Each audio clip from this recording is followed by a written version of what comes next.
ഇത് കണ്ടില്ലേ? പിന്നെ അന്നത്തെ കാലത്ത് മക്കത്ത് എന്തുണ്ടായിരുന്നില്ല, പിന്നെ ഇവിടെ അറഫയിലും മീനയിലും ഒന്നും വെള്ളത്തിൻ്റെ സ്രോതസ്സില്ലായിരുന്നു.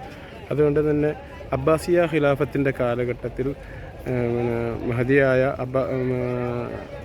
ഹാറൂൺ റഷീദിൻ്റെ ഭാര്യ സുബൈദ ബീവി റളിയല്ലാഹു അൻഹ ഒരിക്കൽ ഹജ്ജിന് വന്നപ്പോൾ കാശ് കൊടുത്ത് 1-2 റിയാൽ വലിയ വില കൊടുത്ത് വാങ്ങുന്നത് കണ്ടപ്പോൾ ഞാനൊരു രാജ്ഞിയാണ്, എനിക്ക് തന്നെ ഇങ്ങനെ വെള്ളം പിന്നെ കാശൊക്കെ കൊടുത്ത് വാങ്ങണമെങ്കിൽ സാധാരണക്കാരുടെ അവസ്ഥ എന്തായിരിക്കും എന്ന് വിചാരിച്ച് വളരെയധികം വിഷമിക്കുകയും അങ്ങനെ മഹദി തൻ്റെ കൊട്ടാരത്തിൽ പോയി അവരോട് ഈ കാര്യം അവതരിപ്പിക്കുകയും അവർ പ്രൊജക്റ്റ് നടത്തുകയും ചെയ്യുന്നുണ്ട്. അഥവാ ത്വായിഫിൽ നിന്നും അറഫയിലേക്കും മിനയിലേക്കും മുസ്തലിഫയിലേക്കും ഒക്കെ വെള്ളം എത്തിക്കുന്ന ഒരു പ്രൊജക്റ്റ് നിർമ്മിക്കുകയും അഥവാ ഒരു കനാൽ നിർമ്മിക്കുകയും അതുവഴി ഇവിടേക്ക് വെള്ളം എത്തിക്കുകയും ചെയ്ത് ഹിജറ വർഷം ഒരു 150-200 ആ കാലഘട്ടത്തിലാണ് സംഭവിക്കുന്നത്.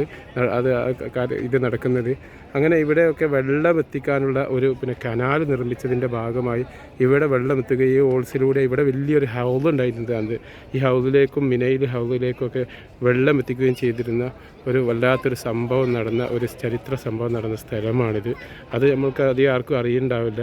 അതിൻ്റെ സ്മാരകം എന്നുള്ള നിലക്കാണോ അറിയില്ല, അള്ളാഹു അലൈതാൻ ഇതിവിടെ നിലനിർത്തിയത്. ഇത് നമുക്ക് മിനയിലൊക്കെ പോകുമ്പോൾ ഒരുപാട് ഇതേപോലെയുള്ള കനാലുകളുടെ കുറേ ഇതൊക്കെ കാണാൻ സാധിക്കും.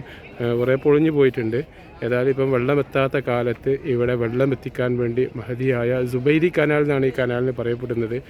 സുബൈദ ബീവി റളിയല്ലാഹു അൻഹയുടെ നേതൃത്വത്തിലായതുകൊണ്ട് അങ്ങനെ മഹദിയുടെ ആ ഒരു നാമധേയത്തിൽ ഉണ്ടാക്കിയ സുബൈദി കനാലിൻ്റെ അവശിഷ്ടങ്ങളാണ് ഈ കാണുന്നത്.